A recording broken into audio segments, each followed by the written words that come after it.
É, vale a pena a gente fazer um pequeno exercício de imaginação logo para começar o nosso papo. Opa, adoro exercícios de imaginação, manda lá. Então, para quem está escutando, é só fechar os olhos e visualizar a seguinte cena.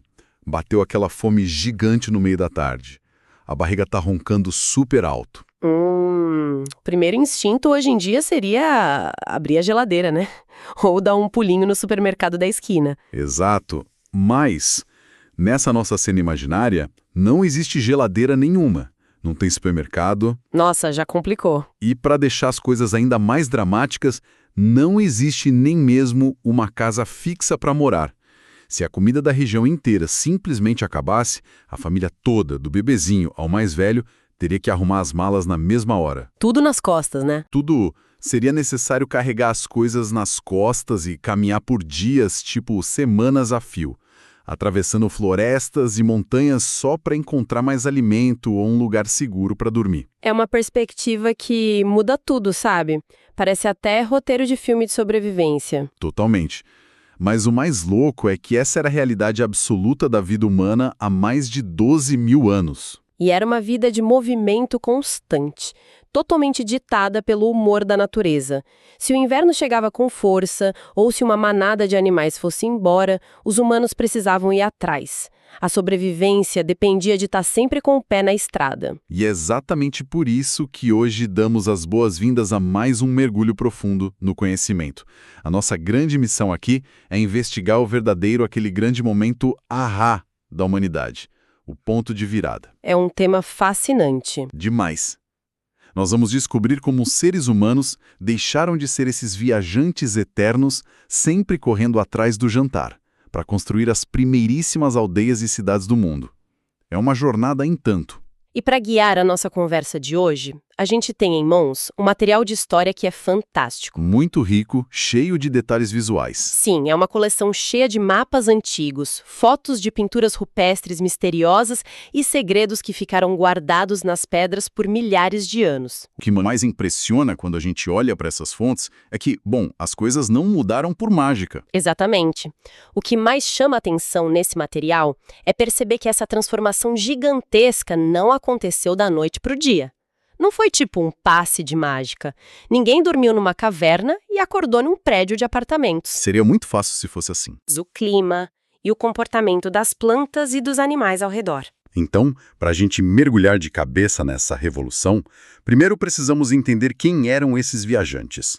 O termo técnico, que aparece logo no início das nossas fontes, é nômade. Ah, os nômades, a base de tudo. Sim, os grupos nômades eram formados por pessoas que sobreviviam exclusivamente da caça de animais selvagens, da pesca nos rios e da coleta de frutos, raízes e folhas que cresciam soltos por aí. E o detalhe fundamental aqui é que a natureza não dá frutos o ano inteiro no mesmo lugar, né? Exato. Quando o alimento ficava escasso, a turma toda precisava levantar acampamento. Era uma vida literalmente sem endereço fixo. Se a gente conectar isso com a linha do tempo da história, percebemos que a virada de jogo aconteceu em um período muito específico. Os historiadores chamam essa fase de período neolítico. Tem outro nome também que é bem famoso nas escolas, não tem? Tem sim. Para quem gosta de nomes descritivos, isso também é conhecido como a Idade da Pedra Polida. Estamos falando de uma janela de tempo que vai de aproximadamente 12 mil anos até 4 mil anos atrás. Idade da Pedra Polida porque eles começaram a fazer ferramentas muito melhores, certo? Mais afiadas. Em vez de só quebrar a pedra de qualquer jeito, batendo uma na outra, eles esfregavam uma na outra até ficar com um corte perfeito. Perfeito! Com ferramentas melhores, eles podiam cortar plantas e madeira com muito mais facilidade. E foi durante esse período neolítico que algo espetacular começou a florescer. Os seres humanos desenvolveram a agricultura. Ou seja, aprenderam a plantar e a colher. Exato. E, ao mesmo tempo, começaram a domesticar espécies de animais. Juntando essas duas coisas gigantescas, temos o que chamamos de Revolução Agrícola. Ok, vamos desempacotar isso, porque a Revolução Agrícola trouxe uma palavra super importante para o nosso vocabulário, a palavra sedentarismo. Hoje em dia essa palavra tem uma fama meio ruim. Pois é. Hoje em dia, sedentarismo virou sinônimo de ficar esparramado no sofá, jogando videogame e comendo salgadinho o dia inteiro. Mas, no vocabulário da história, fixação em um local, ou seja, adotar um modo de vida sedentário, tem um significado muito mais nobre. É o início da moradia. Sim, significa simplesmente estabelecer uma moradia fixa. É o momento em que a humanidade finalmente ganha um endereço, uma casa permanente. E a lógica por trás dessa mudança de endereço é puramente prática. É só pensar no trabalho que dá manter uma horta. As plantas precisam de água constante, precisam ser protegidas de pragas e animais silvestres. Não dá para regar hoje e voltar mês que vem. De jeito nenhum. E os animais domesticados também precisam de pasto seguro todos os dias. As pessoas simplesmente não podiam mais viajar o tempo todo. Faz sentido. Se alguém planta uma semente de maçã e vai embora no dia seguinte, quando a árvore der frutos, outra pessoa ou um animal vai comer no lugar. Para colher, era preciso ficar. Nossa, faz todo sentido. É como se a humanidade tivesse descoberto um cheat code, aquele código secreto de videogame que facilita tudo. Adoro essa comparação. Em vez de gastar uma energia gigantesca correndo maratonas atrás de rebanhos, enfrentando perigos e tempestades, eles perceberam uma sacada genial. Ei, se a gente plantar nossa própria comida aqui no quintal e criar esses animais num cercadinho, o jantar já vai estar em casa. A energia economizada nisso é brutal. E o mais fascinante é que temos provas visuais disso. O nosso material de fontes traz fotos de pinturas rupestres incríveis. Sim, a arte nas rochas é o nosso grande registro visual dessa transição. Uma das imagens que temos nas fontes foi encontrada na região de Tassili. Isso fica na Argélia, certo? E isso mesmo, lá na Argélia. É uma pintura de cerca de 7.000 anos atrás. E o que é legal é que quando olhamos para ela, não vemos mais caçadores desesperados correndo com lanças atrás de feras gigantes. O clima da pintura é outro. Totalmente. Vemos claramente pessoas trabalhando de forma mais tranquila. São pastores cuidando de animais em um ambiente visivelmente sedentário. Tem outra imagem ainda mais antiga no material, não tem? Uma da atual Somália. Tem sim, e com cerca de 10.000 anos de idade. Essa pintura rupestre na Somália mostra vários animais, provavelmente vacas, e todos eles estão mantidos juntinhos em um grupo bem organizado. Ninguém está fugindo. Exato.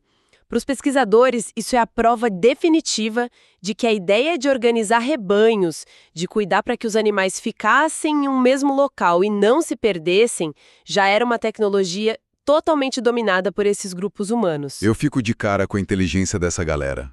Mas analisando tudo isso, me surge uma dúvida enorme. Pode falar. Será que a humanidade inteira combinou de parar de viajar no mesmo dia? Será que todo mundo no planeta resolveu plantar alface e construir casinhas de pedra exatamente na mesma terça-feira? Boa pergunta. E a resposta é um gigantesco não. A ocupação dos territórios e o desenvolvimento da agricultura aconteceram de forma muito lenta e, principalmente, não ocorreram ao mesmo tempo no planeta todo. Imagino que a geografia atrapalhava um pouco. O principal motivo para isso é algo que a gente sente até hoje: o clima e a qualidade do solo. Ah, claro. Plantar algo no meio do deserto escaldante não é a mesma coisa que plantar perto de uma floresta super chuvosa. Perfeito. As técnicas para fazer uma semente brotar variavam absurdamente de um lugar para o outro. Por causa disso, durante milhares e milhares de anos, grupos nômades continuavam viajando e caçando normalmente. E eles conviveram no mesmo planeta com grupos sedentários que já tinham suas pequenas fazendas e vilas. Então não foi uma chave que virou de uma vez só no mundo inteiro. Nem um pouco. Foi um processo regional. E isso nos leva direto para um mapa maravilhoso que está nas nossas fontes. É basicamente o grande cardápio global da antiguidade. Esse mapa é muito divertido de analisar. Sim, ele mostra o que as pessoas estavam cultivando entre os anos 8.000 e 3.000 a.C. É super legal tentar adivinhar de onde vieram os ingredientes da nossa comida favorita de hoje em dia. Vamos dar uma olhada no nosso quintal primeiro. Olhando aqui para o território que hoje é o Brasil, a estrela absoluta, a rainha do pedaço, já era a mandioca. Uma raiz super nutritiva que brilha na nossa culinária até hoje. E enquanto a mandioca sustentava os povos por aqui, do outro lado do mundo a dieta era bem diferente. Na Ásia, por exemplo, as pessoas já estavam dominando o plantio do arroz e também começando a criar galinhas em suas aldeias. Arroz e frango, uma dupla de sucesso desde sempre. E tem uma região no mapa com um nome bem famoso na história, o Crescente Fértil. Esse nome é um clássico das aulas de história. O nome é meio pomposo, mas é porque essa região, que fica ali no Oriente Médio, tem o formato de uma lua crescente, daquelas bem fininhas que a gente vê no céu. E lá o solo era simplesmente incrível para plantar. Uma terra muito rica. O pessoal dessa área estava cultivando muito trigo e criando porcos e ovelhas. Cada parte do mundo descobriu o seu próprio superpoder agrícola. Porém, não importava se o grupo estava plantando mandioca no Brasil ou cultivando trigo lá no Crescente Fértil. Havia uma regra de ouro para que esse novo estilo de vida sedentário funcionasse. A regra de ouro. Uma condição absolutamente inegável na hora de escolher o terreno para construir a nova casa fixa. A pergunta de $1 milhão da pré-história. Onde construir a casa nova? E a resposta é sempre a mesma: perto da água. Os rios eram a salvação. Perto dos rios, sem dúvida. Os rios eram como se fossem a internet daquela época. Eles conectavam tudo e eram a base de toda a vida. Literalmente a fonte da vida. A água do rio servia para matar a sede, é óbvio, mas também era fundamental para regar as grandes plantações, para pescar o almoço e para dar de beber aos animais que ficavam nos cercados. A proximidade com os rios realmente facilitava a vida diária de um jeito absurdo. Mas além da água líquida em si, as margens dos rios ofereceram um recurso extra que gerou uma invenção revolucionária. Qual recurso? A argila, aquele barro espesso e maleável que fica na beirada da água. Os humanos perceberam que podiam pegar esse barro e modelar objetos. E o mais impressionante, ao aquecer esse barro no fogo, ele secava e virava um material duro e muito resistente. A magia do fogo com a terra. Assim nasceu a cerâmica. Essa invenção mudou o jogo completamente. Nosso material até mostra a foto de uma jarra de cerâmica belíssima. Ela foi feita há impressionantes 5.600 anos e foi encontrada na região onde hoje é a Turquia. É uma peça incrível. Antes da cerâmica, devia ser um pesadelo guardar sobras de comida. Os grãos podiam molhar na chuva, insetos podiam comer tudo. Com a cerâmica, a humanidade criou os primeiros grandes potes, jarras e tigelas da história. E isso significa armazenamento seguro. Exato. Eles finalmente tinham como estocar grãos, guardar água fresca e proteger os alimentos para os dias mais difíceis, como o inverno rigoroso. Se a gente somar todos esses avanços, a capacidade de plantar, os rebanhos domesticados, a fartura de água dos rios e a genialidade da cerâmica para estocar comida, chegamos a um resultado matemático muito simples e muito poderoso. Qual seria a conta? Passou a existir muito mais comida disponível e com muito menos risco de acidentes fatais. Com certeza. Caçar um animal selvagem gigantesco no meio do mato com uma lança de pedra era perigoso demais. Alguém sempre saía machucado ou pior. Era um risco diário. Além disso, agora eles tinham casas firmes para se proteger da chuva, do vento frio e dos predadores noturnos. E o que acontece quando a vida fica bem mais segura? O teto é quentinho e a barriga está cheia de comida guardada nos potes de cerâmica. O resultado natural. A população cresce. E cresce muito. Cresce demais. Ocorreu um verdadeiro boom de nascimentos. Só que aí a gente esbarra em um novo problema. Pois é. O crescimento da população traz um novo desafio. Pensa só, dezenas, depois centenas de pessoas vivendo juntas no mesmo espaço. Se não houvesse regras ou uma organização mínima, o caos tomaria conta muito rápido. Mas espera aí, como é que isso não virou uma bagunça total? Como é que as famílias se organizaram para que todo mundo convivesse em paz e a aldeia inteira funcionasse? O primeiro degrau dessa organização social foram os chamados clãs. Clãs, como em jogos de RPG? Parecido com a ideia, sim. Um clã não era nada muito complexo no início. Era basicamente um grande grupo familiar. Pessoas que tinham algum grau de parentesco. Avós, tios, primos, todos vivendo juntos. Entendi. Uma grande família estendida. Isso, eles compartilhavam as ferramentas de caça e agricultura, dividiam o trabalho pesado na terra e costumavam se organizar em torno de um líder. Esse líder geralmente era a pessoa mais velha e com mais experiência de vida do grupo. A velha sabedoria de que a união faz a força. E a coisa não parou por aí. Com o passar do tempo e o aumento constante dessas famílias, vários desses clãs perceberam que seria mais seguro e ainda mais produtivo se juntarem. E aí a estrutura cresce. Ao se unirem, eles formaram grupos ainda maiores, chamados de tribos. E quando essas tribos fincaram o pé de vez em um território e começaram a construir casas definitivas, nasceram as famosas aldeias. É o nascimento da vida em comunidade como a gente entende hoje. E por falar em aldeia, temos um exemplo aqui nas nossas fontes que parece ter saído direto de um cenário de filme. Estou falando da aldeia neolítica de Skara Brae, que fica no território da atual Escócia. Esse é um dos sítios arqueológicos mais fascinantes do mundo inteiro para entendermos a capacidade humana de adaptação. Essa aldeia foi construída há cerca de 5.200 anos, num ambiente que era extremamente desafiador. É só tentar visualizar o cenário. Um lugar onde o vento uiva o tempo todo e faz um frio de rachar. A aldeia de Skara Brae era composta por 8 casas feitas com grandes placas de pedra. E pedras pesadas. Sim, elas eram tão bem construídas e encaixadas que as paredes estão preservadas até os dias de hoje. Dá para ir lá e ver. Mas a parte mais maluca, a verdadeira engenharia pré-histórica, estava no telhado. Num lugar sem muitas árvores grandes para fornecer madeira forte, eles precisaram improvisar com o que o ambiente oferecia de sobra. E improvisaram com ossos gigantes de baleia. Ossos de baleia. Imagina a cena. Os pesquisadores acreditam que, para fazer as vigas do teto e se proteger do frio extremo, eles usavam as costelas enormes de baleias que encalhavam na praia ali perto. Imagina só o trabalho de equipe, a força brutal necessária para arrastar um osso de centenas de quilos até a aldeia. É um esforço monumental. Em cima dessa estrutura de ossos de baleia, eles esticavam peles de animais, jogavam terra e colocavam vegetação. Parecia uma casa-mata natural.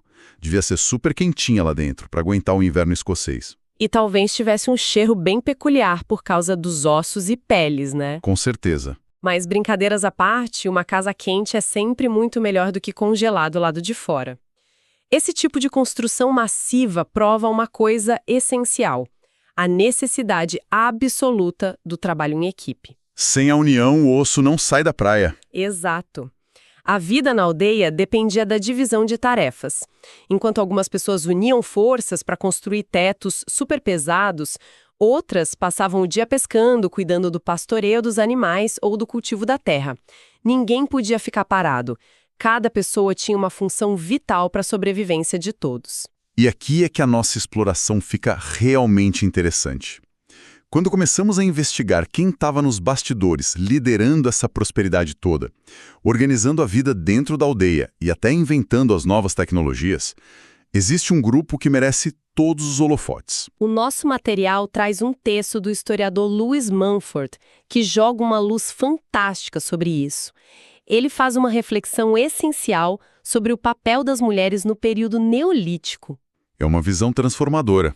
Segundo a análise dele, durante a Revolução Agrícola, foram as mulheres as grandes cientistas, observadoras e engenheiras da comunidade. O texto deixa muito claro que eram as mulheres que cuidavam dos jardins primitivos e das plantações menores ao redor das casas. E o nível de ciência envolvido nisso é absurdo. Foi um trabalho de paciência secular. Foram elas que fizeram um trabalho delicado e genial de selecionar as melhores sementes. O processo não era aleatório. Imagina olhar para um campo de plantas selvagens e perceber que uma plantinha específica sobreviveu melhor à seca ou deu grãos mais gordinhos. Observação pura. Em vez de comer esses grãos grandes na mesma hora, elas os guardavam e plantavam no ano seguinte. Fazendo isso repetidamente por gerações e gerações, elas transformaram plantas rudes da natureza em alimentos ricos e supernutritivos. Literalmente, engenharia genética sem usar laboratório nenhum. E a inovação delas não parava na terra. O historiador também afirma que foram as mulheres que fabricaram os primeiros recipientes para estocar essa comida toda. As ceramistas originais. Sim, elas teceram as primeiras cestas e foram as mentes por trás da modelagem dos primeiríssimos vasos de barro úmido que depois virariam aquela cerâmica resistente. É de aplaudir de pé. E o texto usa uma expressão muito bonita. Descreve a aldeia como uma criação feminina, funcionando como um grande ninho coletivo. O conceito de ninho coletivo é simplesmente perfeito.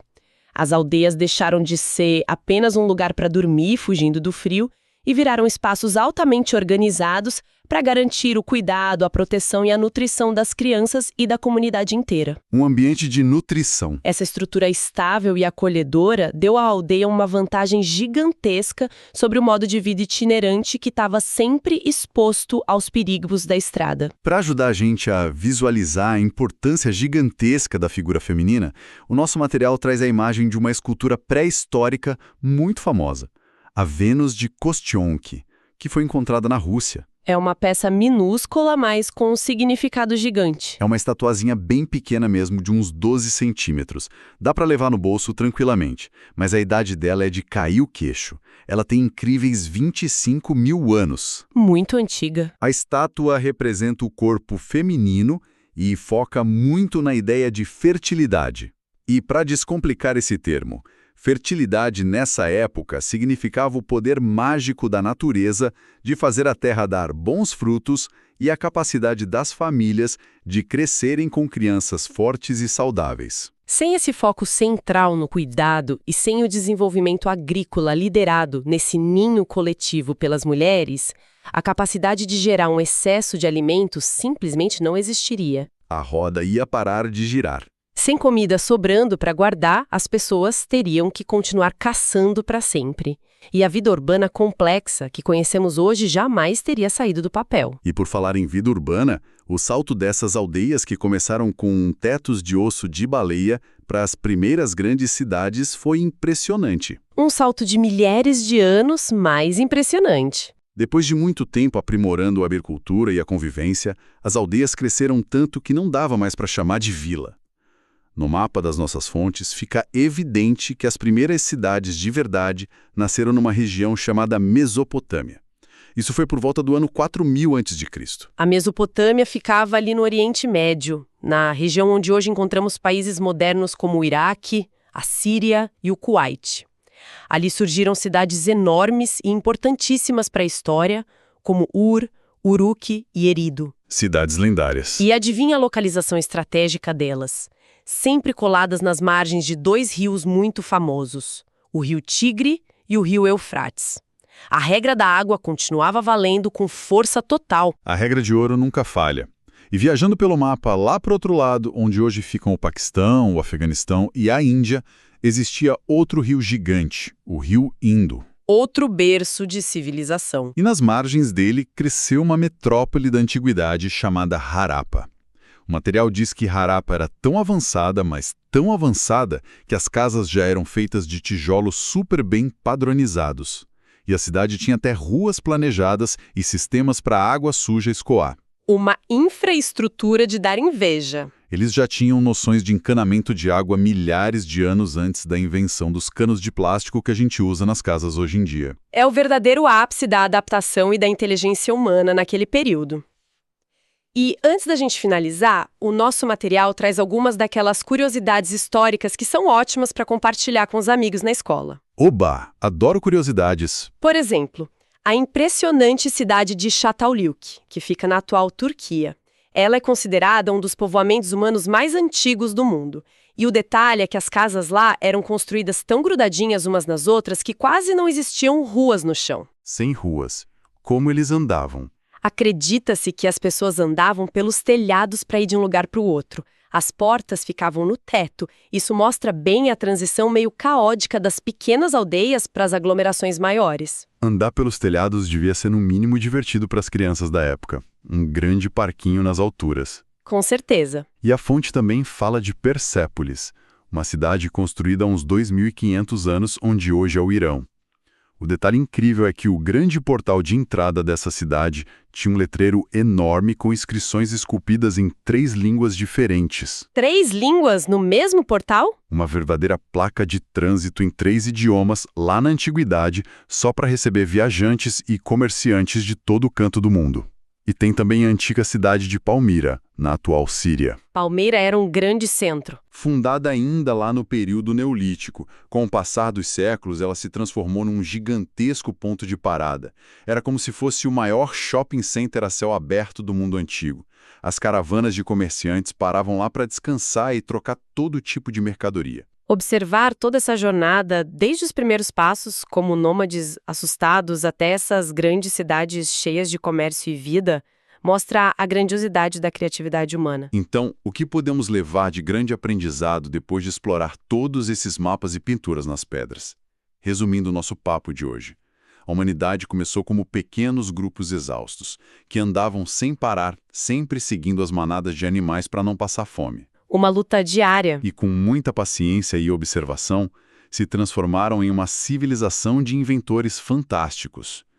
Pessoas que descobriram como escolher as melhores sementes, que plantaram o próprio almoço no quintal, que tiveram a ideia genial de usar ossos gigantes de baleia para construir telhados contra o vento escocês. Inventores de soluções práticas. Gente que pegou o barro sujo da beira do rio e transformou em lindos potes de cerâmica para guardar comida e água.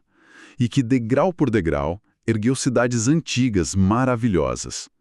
Tudo isso graças a um trabalho de equipe espetacular e ao papel brilhante das mulheres na criação desses ninhos coletivos que deram a segurança necessária para a população crescer e inovar. E se a gente trouxer toda essa história milenar para o nosso dia a dia, agora, a lição é muito clara. Entender esse passado é entender exatamente quem nós somos hoje. A nossa base. Anos atrás, alguém teve a coragem de parar de caminhar. Alguém sentou perto da margem de um rio e colocou uma pequena semente na terra molhada. Essa decisão simples de observar a natureza mudou o planeta para sempre. É de arrepiar quando a gente pensa no tamanho dessa responsabilidade. E, para fechar o nosso mergulho no conhecimento de hoje com chave de ouro, deixamos aqui um pensamento provocativo, daqueles que fazem a cabeça dar um nó de tanta imaginação. Vamos lá. É só pensar na linha do tempo que a gente acabou de explorar. A humanidade demorou milhares de anos para sair de pequenas cabanas de pedra e osso para chegar nas cidades gigantes de hoje, lotadas de arranha-céus, internet, vidro e tecnologia avançada. Uma longa caminhada. Se levamos esse tempo todo para chegar até aqui, como será que vão ser as cidades humanas daqui a 10 mil anos no futuro? É uma excelente pergunta. Será que estaremos construindo novas aldeias lá em Marte?